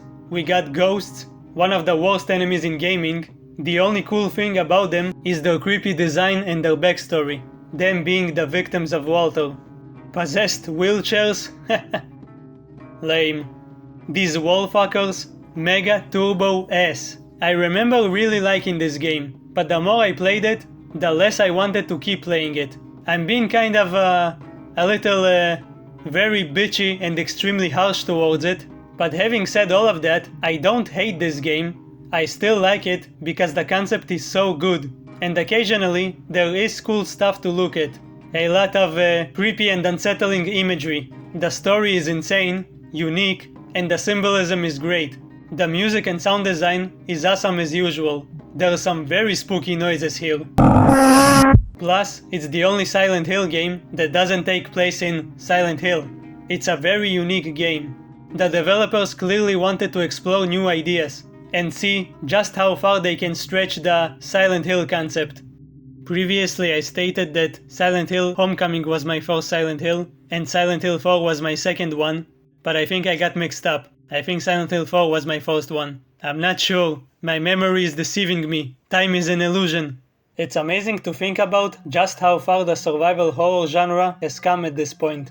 From the humble and, let's face it, goofy beginnings of Sweet Home and Alone in the Dark, to the refinement of all of the gameplay elements in Resident Evil, to the integration of psychological horror in gaming with the first Silent Hill, all the way to Silent Hill 4. This weird and inventive game that tried to explore new ideas. Many Resident Evil titles and just many survival horror games came out by this point, and the genre was already past its prime. This was the tipping point, just before the release of Resident Evil 4, which would take this genre into a way more action-oriented direction and change gaming forever. One of my favorite things about this franchise is how every game feels distinct. For example, the classic Resident Evil games are great, but they all feel pretty much the same. You're stuck in a spooky place and there's zombies everywhere. Kill them and find a way out. In Silent Hill though, every game has its own theme and its own look and visual style. Yet all of them manage to instill a sense of isolation within you. You always feel alone, even when you do meet other characters. They usually don't stick around for long, or in the case of SH4, they can get possessed and start spilling some mumbo jumbo. A lot of people seem to dislike Henry, and yeah, I get it. He's just a normie. The most average dude you can find. Mr. Average Normal here. Most of the protagonists were just normal people, but eventually you found out that they at least have some kind of noble goal, or that they might not be as normal as you thought. But Henry is just, Henry. He doesn't have anything special about him, he doesn't have a dark secret, he's just some guy. Which might not be interesting, but I think because of that, he's arguably the most relatable protagonist in the franchise. Come on, don't pretend you're some kind of mystery person with some insane backstory. Most of us are just dudes, or dudettes, or anything in between. We all have our own quirks, but at the end of the day, we're just normal people. Yes, we might play video games so we can escape our normal lives and have some kind of power fantasy or just be in someone else's shoes, someone on a grand mission. But you know what? Sometimes it's okay to play as someone who is just a normie. He's not special, but he's still a good human being, and sometimes that's enough. Despite how I treated her, because fuck this game and its escort mission, Henry really did care for Eileen and was trying to save her. And the same is true for every character he met. You can tell that he's genuinely a good person. And it makes you think that, wow, if he can overcome the ghost of a serial killer who wants to steal his apartment, then maybe I can do it too. And if I can deal with that, then maybe I can deal with all of the other problems I have in my life. No, you can't. Oh, you're right. Maybe I should let an insane ghost take my apartment. Paying bills is hard. He can do that for me. Hey, thanks for watching. I hope you enjoyed it. If you did, please like and subscribe. Do all of the YouTube stuff. I bet you can tell, but I really like this franchise. It means a lot to me. I can keep yapping about it forever. But I think I'll take a break from it soon. I'll cover some other spooky games, until I eventually decide to make videos about the Western Silent Hill games. They're not that bad, right? No, they're actually fine. Anyway, thanks for watching up until now, and have a great day, or night, or whatever it is for you now. Just have a great something. Okay? Okay. You snotty little brat!